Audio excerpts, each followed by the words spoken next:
नमस्कार मित्रांनो, लग्नानंतर होईलच प्रेम या मालिकेच्या आजच्या भागात आता पार्थ हा झोपी गेलेला असतो. आता काव्या पार्थला बेडवर झोपी घालते. त्याच्या डोक्यावरून मायेनेच हात फिरवत, त्याचे हात चेपून देत ती त्याच्या बाजूला बसून असते.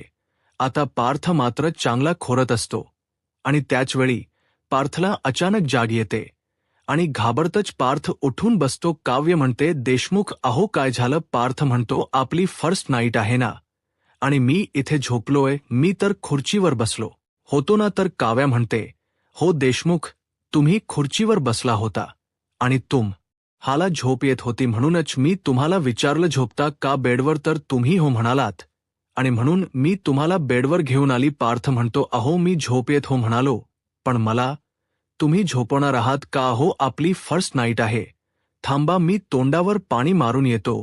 काव्या म्हणते, अहो देशमुख काय चाललंय तुमच्यात?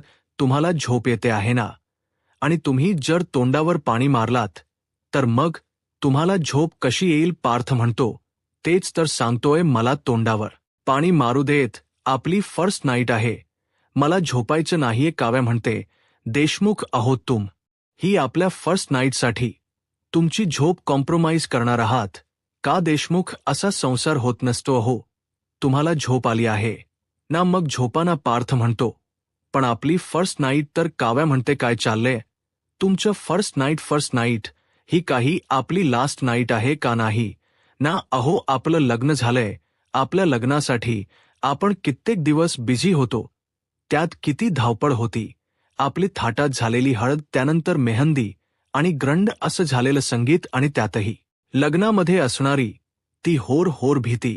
आपलं लग्न, आपलं या सगळ्या विधी निर्विघ्नपणे पार पडतील ना, काही विघ्न तर येणार नाही ना, या सगळ्याची मनात असणारी ती भीती.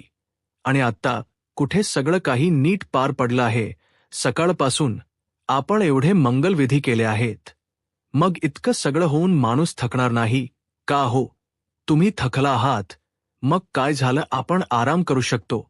तर पार्थ म्हणतो, असं कसं? ती 4 लोक काय म्हणतील? काव्य विचारते, कुठली 4 लोक? आपण काव्यार्थ आहोत, मग आतली कुठली 4 लोक? आपण कुठल्याही 4 लोकांचा विचार करणार नाही आहोत. इथे आपण फक्त आपला विचार करायचा.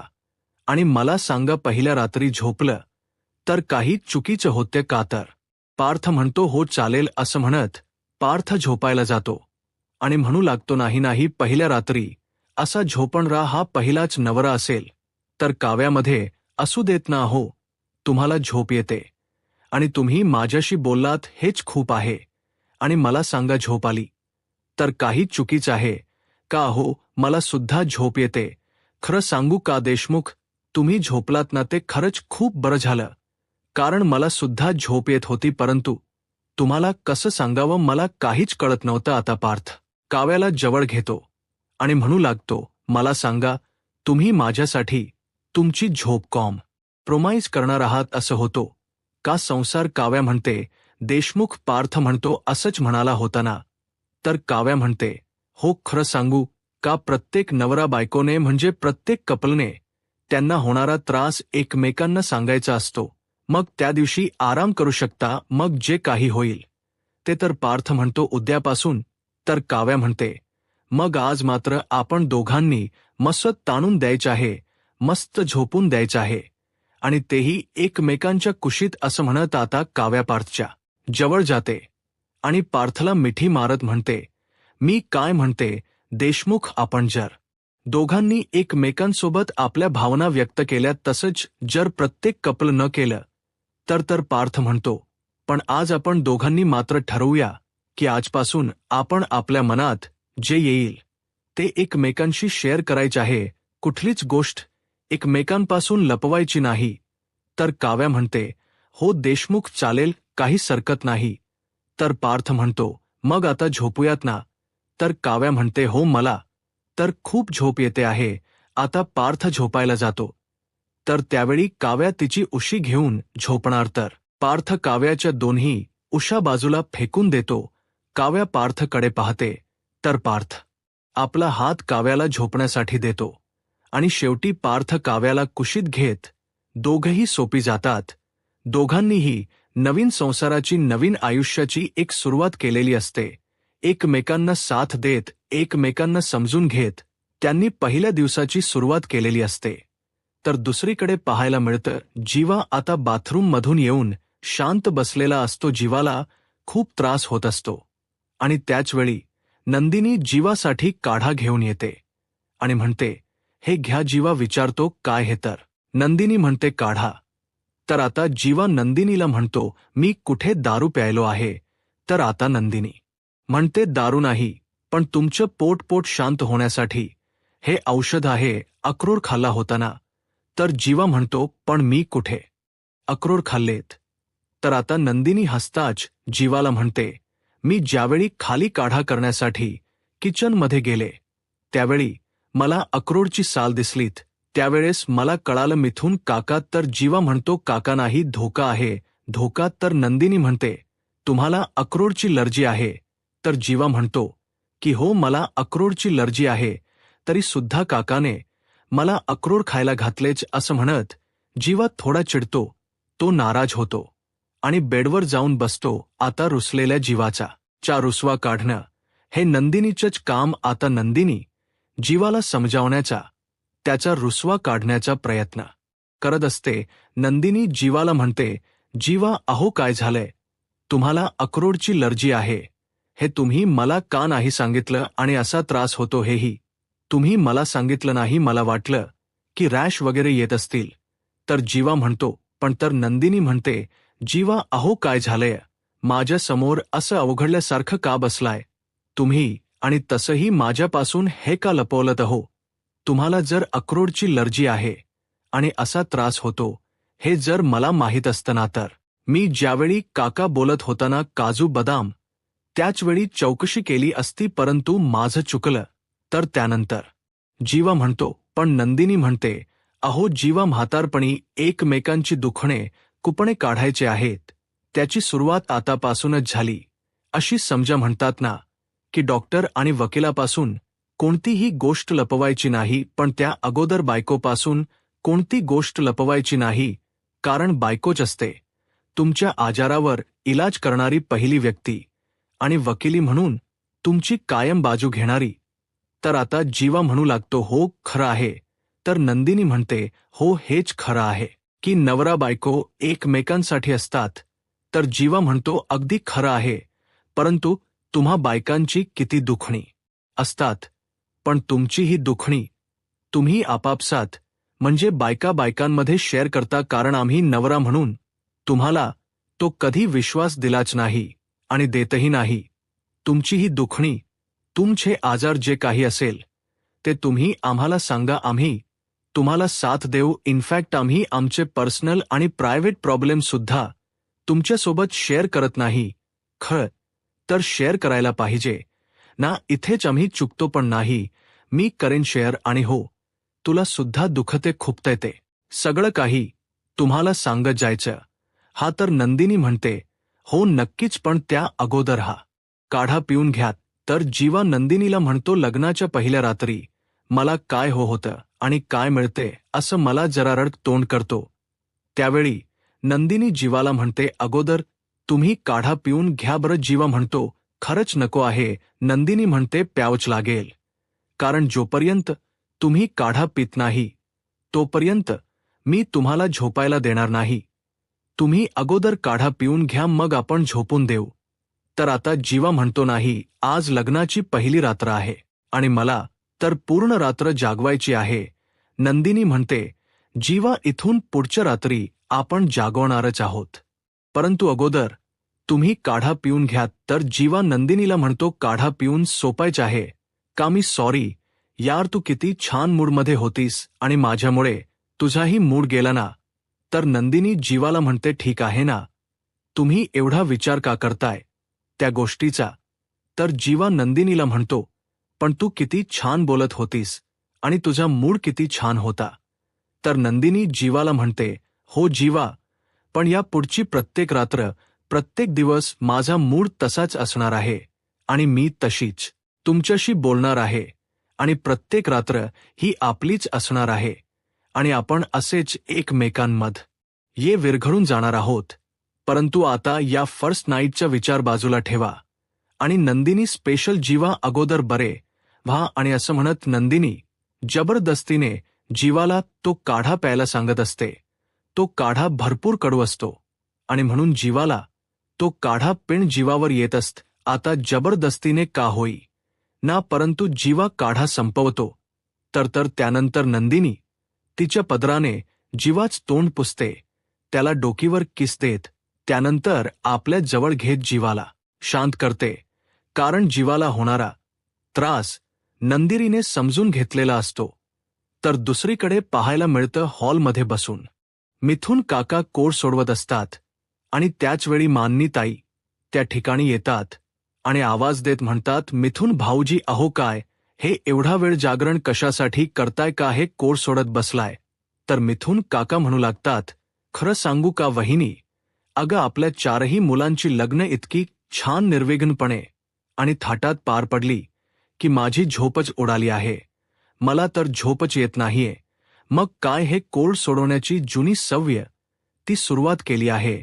असं म्हणत मिथुन काका खूप खुश असतात आणि मानिनी ताईंना विचारतात, हे काय तुम्ही सुद्धा झोपला नाहीयेत का वहिनी. तर मानिनी ताई म्हणतात, हे असंच तुमच्यासारखं झोपच येत नाहीये, पण खरंच खूप छान वाटतंय आपल्या मुलांची फायनली लग्नच झालीत. एक वेळ अशी होती हे चौघं पुन्हा एकत्र येतील की नाही काहीच कळत नव्हतं. अक्षरशः मी आशाच कमावून बसले होते. मला वाटलं होतं की आता माझ्या मुलांचे संसार पुन्हा एकदा जुळतील की नाही. अगदी सांगायला गेलं तर 16 डिसेंबरपासून अशाच रात्र मी जागून काढले आहेत.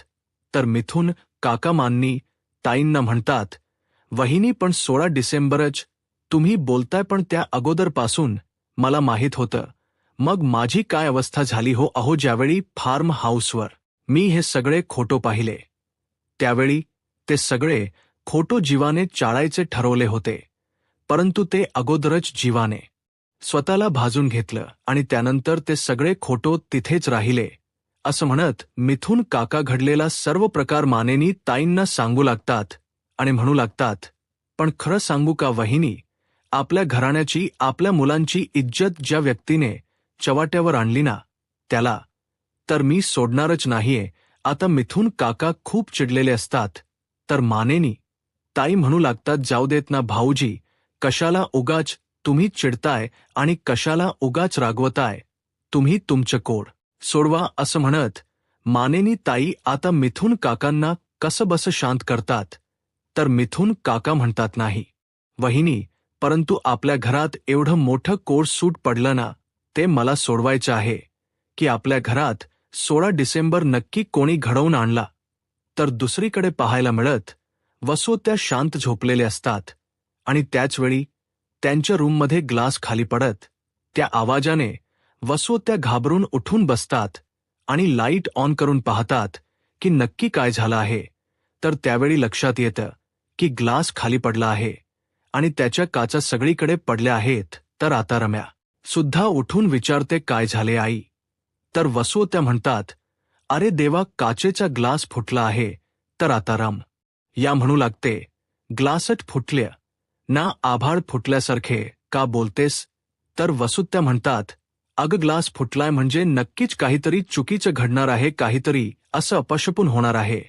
मला तर भीती वाटत आहे काही चुकीचं घडणार तर नाही ना. तर रम्या म्हणते, घडणार आहे ना, पण माझ्या हातून घडणार आहे. वसवा म्हणतात, रम्या अग नक्की तू काय बोलतेस. रम्या म्हणते, जाऊ देत ना, तुला सांगून काही उपयोग आहे का. वसुत्या म्हणतात, रम्या अग तूच म्हणाली होतीस ना की आत्ता कुठे आपण घरच्यांचा विश्वास संपादन केलाय, मग त्या विश्वासाला तडा जाणार नाही, असंच वागावं लागेल. तर रम्या म्हणू लागते, तुझं माहीत नाही, पण माझ्यावरचा विश्वास मात्र कोणाच्याही कमी होणार नाही. वसू आत्या म्हणतात, रम्या तू काय बोलतेस, तुला तरी कळते का. अगं आत्ताच ना तू म्हणालीस की तुझ्यातून काहीतरी वाईट घडणार आहे आणि एकीकडे म्हणतेस की घरच्यांचा तुझ्यावर विश्वास आहे. अगं तू जर काही वाईट केलं तर कसे ठेवतील तुझ्यावर विश्वास, सांगणार रम्या. तर रम्या वसुत्यांना म्हणते, मी जे आत्ताच सांगते ना तेच होणार आहे, आता झोप शांत. असं म्हणत रम्या झोपायला जाणार तर वसुत्या म्हणतात, रम्या अगं सांग ना बाळा नीट नख, की तुझ्या मनात काय चाललंय रम्या, अग मी तुझी आई आहे, काग नेहमी माझ्या जीवाला गोड लावत असतेस. तर आता रम्या म्हणू लागते, घोर तर लागणारच आहे जीवाला, पण डोंट वरी, तुझ्या नाही, पण आता शांत झोप. असं म्हणत रम्या पुन्हा झोपायला जाणार तर वसुत्या म्हणतात, रम्या अगं सांग ना बाळा, तुझ्या मनात काय चाललं आहे. अग आपली एक टीम आहे ना, रम्या म्हणते, हे बघ आपल्या एक टीममध्ये आपण खूप काही कारस्थान केली, पण प्रत्येक वेळी तुझ्या टीममध्ये असताना मला फटकेच खावे लागले आहेत. पण आता मात्र मी एकटीच खेळणार आहे आणि तू मात्र बॅक सीटवर बसायच आहे, कळालं, गुड नाईट. असं म्हणत रम्या वसुत्यांना कोड्यात टाकते. ती काहीही न सांगता झोपी जाते. आता रम्या तर झोपी जाते, परंतु वसुत्यांची झोप मात्र चांगलीच उडालेली असते. वसुत्या म्हणतात, देवा या मुलीच्या मनात काय चालू असतं, एक तर हिला माहीत नाही तर त्या गुरुजींना, पण माझ्या जीवाला तर धोका नाहीये ना. असं म्हणत वसुत्या थोड्या घाबरलेल्या असतात, परंतु रम्याच्या बोलण्याकडे दुर्लक्ष करत आता वसुत्या झोपी जातात. तर दुसरीकडे मानिनी ताईंना वसुत्यांचं बोलणं आठवतं. वसुत्या मानिनी ताई आणि शारदाताई यांच्या समोर म्हणालेले असतात की मी काहीही केलेलं नाही, मी कोणाच्याही आयुष्यात ढवळाढवळ केली नाही. 16 डिसेंबर नंतर मी हे सगळं काही थांबवलं आहे. तर त्याचवेळी मानिनी ताईंना कळालेलं असतं की 16 डिसेंबरला जे काही झालं ते सगळं काही वसुआ त्यांनी केलं. तर त्यावेळी मिथून काका म्हणू लागतात, झालं तर मग वहिनी, तुम्हाला माहीत आहे, मला माहीत आहे, मग पुराव्यांची काय गरज आहे. तर आता मानिनी ताई म्हणू लागतात, भाऊजी असं कसं, सगळ्या गोष्टीसाठी पुरावा तर महत्वाचा ठरतोच ना, मग यासाठी सुद्धा पुरावा असणं खूप गरजेचं आहे. आणि त्यातही वसुत्यांवर आरोप करणं म्हणजे पुराव्याशिवाय कसं बोलणार आपण. तर मानिनी ताईंना मिथून काका म्हणू लागतात, परंतु वहिनी, अग पुरावा कोणाला हवाय आणि कशासाठी. तुम्हाला पाहिजे, मला पाहिजे, विक्रम दादाला पाहिजे, की नंदिनीला पाहिजे, सांगना वहिनी. अहो माझी ती लहान मुलगी पिहू, तिला सुद्धा माहीत आहे हे सगळं आहे ना, ते वसुताई आणि रम्याच करू शकतात. तर मानिनी ताई म्हणतात, हो पण असं म्हणताच मानेनी ताईंना रम्याच बोलणं आठवतं. रम्या म्हणालेली असते की मी आता सगळं विसरली आहे, आता मला मागे नाही तर पुढे जायचं आहे. तुम्ही सर्वांनी मला माफ करा, कारण मी आता सगळं विसरून तुम्हाला सगळ्यांना. रम्या आता वेगळी दिसणार आहे, कारण तिने आता मून व्हायचं ठरवलं आहे. आणि तुला काव्य आवडते ना, मग आता तू काव्यासोबतच तुझं संपूर्ण आयुष्य, तुझा सुखी संसार सुरू करायचा आहे आणि यातच मी खुश आहे. तर त्यानंतर मानेनी ताईंना वसुंत्यांचे ते शब्द आठवतात. वसुत्या नंदिनीच्या वडिलांची माफी मागत म्हणालेले असतात की मी उगासच धनंजयला बोल लावले होते, उगासच त्याला दोष दिला होता की यांच्या मृत्यूला धनंजय जबाबदार आहे, परंतु आता याचं मला खूप वाईट वाटत आहे, मला पश्चाताप होत आहे आणि म्हणूनच मी धनंजयची हात जोडून माफी मागत आहे. असं म्हणत वसुत्यांनी नंदिनीच्या वडिलांची माफी मागितलेली असते. आता हे सगळं आठवल्यानंतर मानिनी ताई मिथून काकांना म्हणू लागतात, काही कळतच नाहीये, पण खरंच हे सगळं काही रम्या आणि वसुताईंनीच केलं असेल का भाऊजी. तर मिथून काका मानिनी ताईंना म्हणतात, वहिनी का केलं नसेल, असं एक तरी कारण सांगा की तुम्हाला असं वाटते की हे सगळं काही रम्या किंवा वसुताई यांनी केलेलं नाही. तर मानिनी ताई म्हणतात, हो तुम्ही बघितलात ना, लग्नात वसुताईंनी स्वतः माफी मागितली आणि लग्नात सगळंच काही सुरळीत चालू होतं, कुठलंच विघ्न आलं नाही. मग या गोष्टीवर आपण कसा विश्वास ठेवणार आहोत. तर मिथून काका मानिनी ताईंना म्हणतात, पण हे सगळं काही लग्न ठरल्यानंतर, पण त्या अगोदर आता तुम्ही म्हणताय की हे सगळं काही वसुताईंनी आणि रम्याने केलंच नाही, मग मध्येच ते फार्म हाऊसचे खोटो या घरात आलेच कसे, कुठून आलेत. पण माझी 100% खात्री आहे की हे सगळं काही त्या दोघींनीच केलं आहे. आपण सगळ्यांनी जाऊन त्यांना ज्या विचारायला हवा, पण तुम्हाला जर पटणारच नसेल तर मी तरी काय बोलणार. आता चिडलेल्या मिथून काकांना शांत करत मानेनी ताई म्हणू लागतात, मिथून भाऊजी जाऊ देत हो, आता आपण झोपूयात, कारण पोरही झोपली आहेत. उगा सगळ्यांना जागरण व्हायला नको. आणि उद्या धुळवड आहे, त्यामुळे आता सगळ्यांनी झोपून घेऊयात. आणि हो, या विषयावर आपण नंतर सविस्तर बोलू. तुम्ही उगाच रागराग करू नका आणि चिडचिड करू नका. असं म्हणत मानिनी ताई मिथून काकांना शांत करण्याचा प्रयत्न करतात. तर मिथून काका मानिनी ताईंना म्हणतात, वहिनी, या घरात हुशार तुम्ही आहात. तुम्हाला सगळं माहीत आहे. तुमच्या मनाच्या एका कोपऱ्यालाही माहीत आहे की हे सगळं काही कोणी केलं आहे. मग उगाचच भोळ्या होऊन नका. उगाचच या सगळ्यावर पांघरून घालून नका. फक्त एकदा या सगळ्या गोष्टीचा विचार करा. गुड नाईटच म्हणत मिथून काका तिथून झोपण्यासाठी निघून जातात. आता मान ताई विचार करत तिथेच थांबतात. तर दुसऱ्या दिवशी देशमुखांच्या घरी आपल्याला पाहायला मिळतं सकाळी सकाळीच अलार्म होताच. आता काव्याला जाग येऊ नये, तिला त्रास होऊ नये, यासाठी पार्थ अलार्म बंद करतो, काव्याकडे पाहतो आणि त्यानंतर मनातच म्हणतो, किती गोड दिसते ना माझी मांजर. झोपल्यानंतर खरंच खूप गोड दिसतात, परंतु उठल्यानंतर अंगावर येतात, फिसकारतात. परंतु फिसकारणं हीच तर आमच्या प्रेमाची लँग्वेज आहे. असं म्हणत पार्थ काव्याकडे पाहतो आणि पार्थही सोपी जातो. तर दुसरीकडे नंदिनीला नेहमी रमाने सकाळी उठण्याची सवय असते. नंदिनी सकाळी उठते, ती चावरून घेते आणि त्यानंतर नंदिनी तिच्या रूममध्ये येत ओले केस पुसत असते.